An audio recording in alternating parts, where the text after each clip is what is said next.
Good afternoon, fifth grade learning community. I am participating in our Spirit Day, our first one today, March 30th. You can probably tell what I'm wearing. Yep, Chewbacca. Yep, I am Chewbacca. At least my outfit is Chewbacca. We are reading Falcon Wild by Lynn Johnson. We are on chapter 6, and I think you know what's been happening. The van went down the ravine. They're on a dirt road in the middle of nowhere, and they do not have their phone. So, Falcon Wild, chapter 6. I hope you're reading along. This is a compelling book. It's like I can't wait to know what is happening next. Page 42. I sniff and raise my head. Karma, Dad says softly. I crawl over to him and lean on his shoulder. He tries to put an arm around me, but I can see in his expression that it's awkward and painful for him. He gives up and rubs my arm instead. I peer at his face again. We need to fix you up, I say. I scramble for the first aid kit tucked into the back compartment and take out sterilized gauze and antiseptic to clean Dad's cuts. Some have glass stuck on them. I find tweezers in the first aid kit. They're hard to grip and my fingers shake as I pull the glass out. Gavin has no cuts. The window on his side didn't break. I'm sorry, Dad says. Our tire blew and I lost control. It's okay. Just tell me what to do now. He's quiet for a long moment. I know what he's thinking, and I don't know if I can do it. I don't know if I can leave him here, but I have to get us help. Am I brave enough to hike out alone? I don't feel that brave. I'm going for help, I say. I'm going too, Gavin says behind me. No, both Dad and I say at once. I need help here, little man, Dad says. Then he looks at me. We've gone over 40 miles from the highway, but the GPS showed me we were almost to 287. If you keep going on this road, it should only be a few more miles before you get to the highway and find help. I think it's the best way. My heart thumps at the thought of leaving them. I can't abandon them, but I have to. I nod. Yeah, I can do that. Animated by the fact that we now have a plan, I bustle around the van. Gavin finds a backpack and brushes the glass off it. We sort out what I should bring with me. There are 3 water bottles in the van from the gas station. I take one and leave the other 2 for Gavin and Dad. Make sure Dad gets enough to drink while I'm gone. I'm all business as I look at him. I won't be long, but don't drink yours all at once. They don't call me a camel for nothing, he says. I've never heard anyone call you that. It's a figure of speech. His face is tight as he tries to smile. I notice how he holds his head a little higher. He has to watch out for Dad. His brave act makes me want to be braver and stronger too. I stuff the water bottle in the pack along with a hat, my hoodie, some matches, Dad's wallet, and a small baggie with some leftover gummies. I leave my jacket because it's warm out today, and I'll be moving fast. Karma, Gavin whispers. I'm sorry about Stark. Just hearing her name sends a stab of pain through me, and I almost lose my breath. I feel exposed and raw. Stark is gone. But Gavin doesn't need to feel worse. It's okay, I say. He wants to say something else, so I don't meet his eyes. I feel him wanting more from me, but I'm afraid I'm going to lose my nerve to leave. I wipe my nose and swing the backpack on. When I crouch to Dad's level, he kisses my forehead and smooths my hair back. I know you'll do it, he says. You're so brave. We'll see you back here in no time. I watch his face as he tries to find a more comfortable position. His insides clench with the need to get him out of here. Abruptly, I rise and dash out the door, heading up the scree-covered slope toward the road. Gavin's voice follows me. "Watch out for snakes!" That little turd.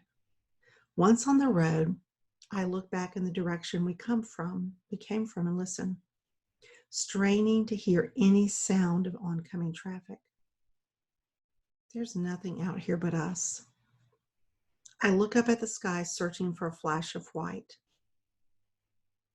I'm on my own. Hitching up my pack, I swallow down the lump in my throat and turn to head down the road toward the unknown. Chapter 7, page 45.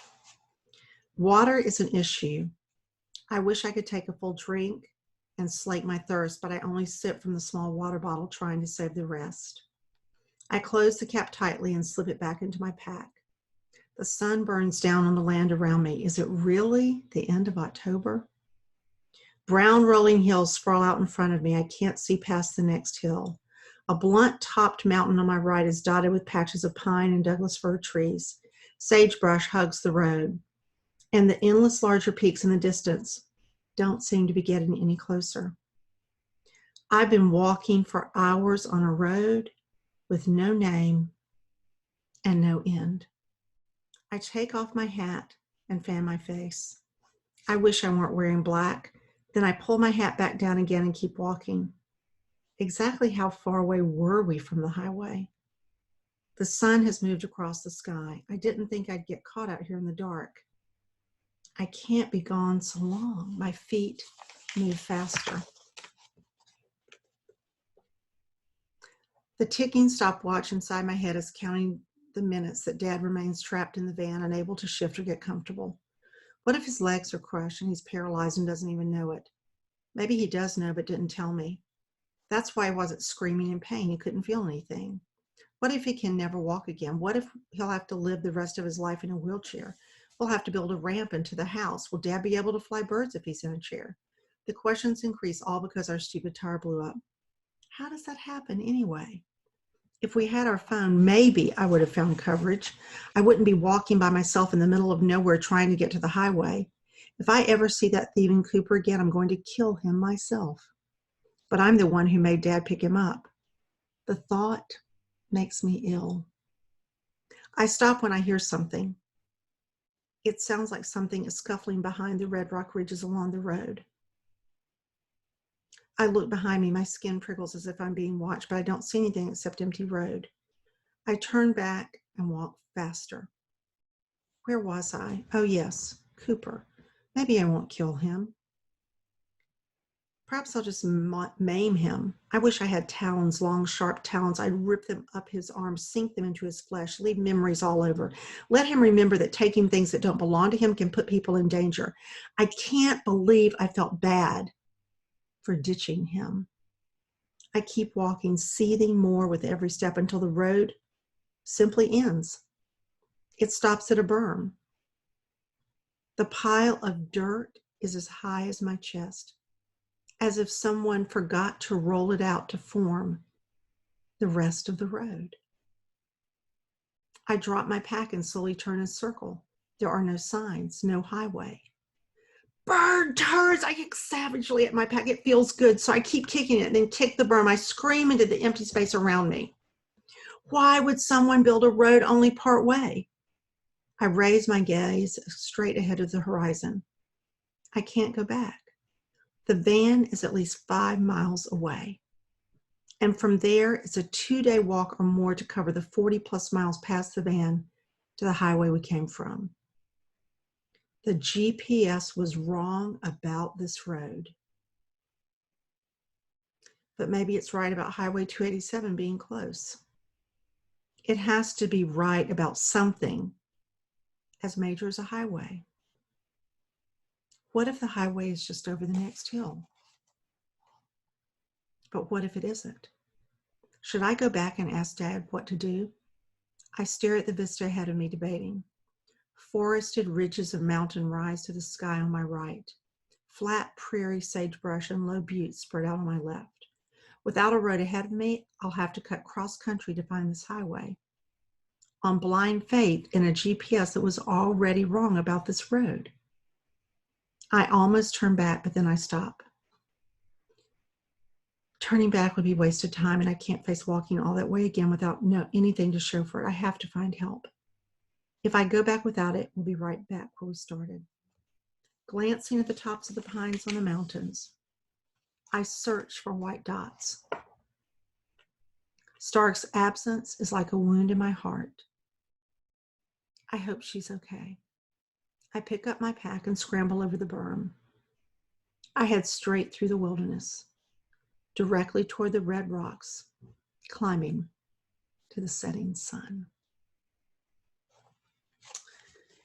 Oh, she's in the forest alone. We will begin tomorrow on page 49, chapter 8. Hope you're reading along. Compelling and exciting book, Falcon Wild. Thank you so much, fifth grade champions. Have a wonderful day.